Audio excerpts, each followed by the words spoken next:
ഗസയിലുള്ളവർ മർക്കാവ ടാങ്കുകൾക്ക് മുന്നിൽ, ബോംബുകൾക്ക് മുമ്പിൽ ഹസ്ബുൻ എന്ന് പറയുന്നുണ്ടെങ്കിൽ നമുക്ക് ഇവിടെ നേരിടേണ്ടത് എന്താ? ബോംബ് നേരിടേണ്ടി വരുന്നുണ്ടോ? ഷെല്ലുകൾ നേരിടേണ്ടി വരുന്നുണ്ടോ? ഇല്ല. നമുക്ക് നേരിടേണ്ടി വരുന്നത് കുറച്ച് ചോദ്യങ്ങൾ മാത്രം. എന്താ ചോദ്യം എന്ന് പറയുന്നത്? നീ മാത്രം അത്ര വലിയ ദീനി?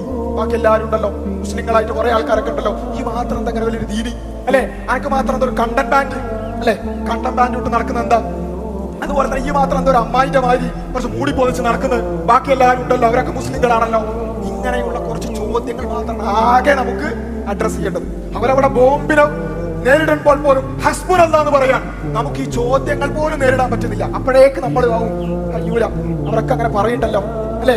അങ്ങനെ ആ രൂപത്തിൽ നമ്മൾ വല്ലാതെ പ്രയാസപ്പെടുകയാണ്. പ്രിയമുള്ളവരെ, നമ്മൾ മനസ്സിലാക്കേണ്ടത് എല്ലാ ചോദ്യങ്ങളെയും എല്ലാ ഇത്തരത്തിലുള്ള പ്രശ്നങ്ങളെയും പരിഹരിക്കാൻ പോകുന്ന അത്യന്തം അഭിമാനകരമായ ഒരു ആദർശമാണ് നമ്മുടെ മുമ്പിലുള്ളത്, നമ്മുടെ കയ്യിലുള്ളത് എന്നുള്ളത് തിരിച്ചറിയേണ്ടതുണ്ട്.